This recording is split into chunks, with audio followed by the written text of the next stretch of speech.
HMPV virus लाएगा corona जैसी तबाही। भारत समेत 5 देशों में फैल चुका। क्या बज चुकी खतरे की घंटी। अगर आप चैनल पर नए हैं तो चैनल को लाइक व सब्सक्राइब करें ताकि हम आपको रोजाना की ताज़ा खबरें और इसी तरह की ब्रेकिंग न्यूज सबसे पहले आपको मिल सके। आइए लौटते हैं इस वक्त की सबसे बड़े ब्रेकिंग न्यूज की तरफ। 5 साल पहले कोरोना ने चीन से दस्तक देकर दुनिया भर में तबाही मचाई थी।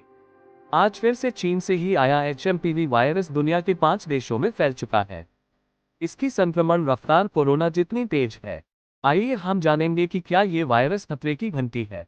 5 साल पहले चीन से निकले कोरोना कोविड-19 नामक एक वायरस ने दुनिया भर में तबाही मचाई, लाखों लोगों की मौत हुई। दुनिया ने पहली बार लॉकडाउन देखा। हर कोई घरों में कैद हो गया। एक बार फिर दुनिया पर वैसा ही संकट मंडरा रहा है। चीन से आया HMPV virus human metapneumovirus corona virus की तरह दुनिया में फैल रहा है। चीन में इसके मामले रफ्तार भर रहे हैं। कई रिपोर्ट्स के मुताबिक चीन में आपातकाल भी लग चुका है। हालांकि सरकार और डब्ल्यूएचओ ने इस पर चुप्पी साधी हुई है। कोरोना की तरह ये वायरस भी चीन से फैलकर कुछ ही महीनों में 5 देशों तक फैल चुका है। इस रहस्यमयी बीमारी के भारत में दस्तक देने से क्या ये माना जाए कि खतरे की घंटी बज चुकी है। इस पर विस्तार से जानते हैं। भारत समेत चीन के अन्य पड़ोसी देशों में इसके केसों ने रफ्तार पकड़नी शुरू कर दी है। सोमवार 6 जनवरी को ही भारत में इस वायरस के 6 मामले सामने आए। 2 कर्नाटक से, एक गुजरात कोलकाता से और 2 चेन्नई से सामने आए हैं। इसकी संक्रमण रफ्तार, लक्षण और इफेक्ट कोरोना से काफी मेल खाते हैं। अगर आप चैनल पर नए हैं तो चैनल को लाइक और सब्सक्राइब करें ताकि हम आपको रोजाना की ताज़ा खबरें और इसी तरह की ब्रेकिंग न्यूज सबसे पहले आपको मिल सके। चीन वर्तमान में ह्यूमन मेटान्यूमोवायरस एचएमपीवी के मामलों में वृद्धि का सामना कर रहा है। यह एक श्वसन वायरस है जो फ्लू जैसे लक्षण पैदा करता है।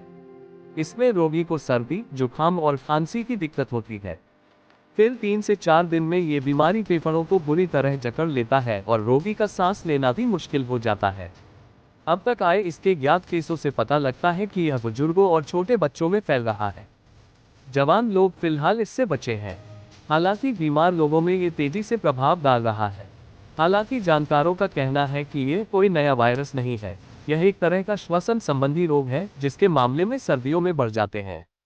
रिपोर्ट बताती है कि एचएमपीवी कोरोना की तरह तेजी से फैल रहा है। सोशल मीडिया पोस्ट और वीडियो में चीन के अस्पतालों में भीड़ दिखाई दे रही है। कुछ लोगों का आरोप है कि इन्फ्लुएंजा ए, एचएमपीवी, माइकोप्लाज्मा न्यूमोनिया और कोविड-19 सहित कई वायरस एक साथ फैल रहे हैं।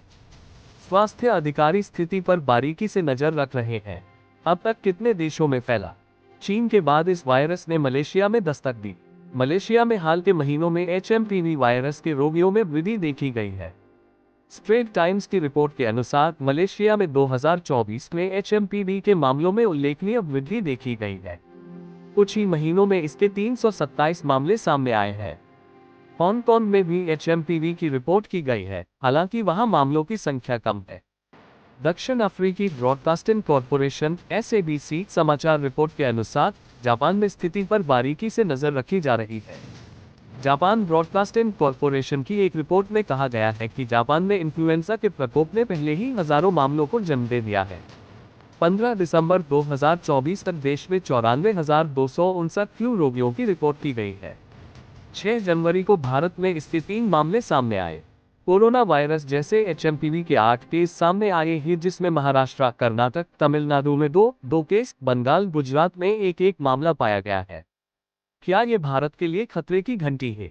भारत में केंद्रीय स्वास्थ्य मंत्रालय ने सोमवार को नियमित निगरानी के दौरान कर्नाटक में एचएमपीवी के 6 मामलों की पुष्टि की। चिंताओं के बीच स्वास्थ्य मंत्रालय ने स्पष्ट किया कि एचएमपीवी कोई नया वायरस नहीं है और यह भारत सहित दुनिया भर में कई सालों से प्रचलन में है। मंत्रालय ने श्वसन संबंधी बीमारी ग्रसित मरीजों को सावधानी बरतने और डॉक्टर से सलाह लेने की एडवाइजरी जारी की है। क्या करें, क्या ना करें। विशेषज्ञों का कहना है कि एचएमपीवी एक सामान्य श्वसन वायरस है जो मुख्य रूप से छोटे बच्चों, बुजुर्गों और कम इम्यूनिटी वाले व्यक्तियों को प्रभावित करता है, विशेषकर सर्दियों के महीनों में। उनका कहना है कि अपने को वायरस से सुरक्षित रखने के लिए जरूरी है कि हम सावधानी बरतें, जिसमें साबुन से हाथ धोना, चेहरे पर मास्क पहनना और खांसते या छींकते समय मुंह और नाक को जरूर ढकना चाहिए। स्वास्थ्य मंत्रालय ने स्थिति पर बारीकी से नजर रखने की अपनी प्रतिबद्धता दोहराई। कहा कि आवश्यकतानुसार एडवाइजरी और जानकारी उपलब्ध कराई जाए। अगर आप चैनल पर नए हैं तो चैनल को लाइक और सब्सक्राइब करें ताकि हम आपको रोजाना की ताज़ा खबरें और इसी तरह की ब्रेकिंग न्यूज़ सबसे पहले आपको मिल सके। जय हिंद, जय भारत।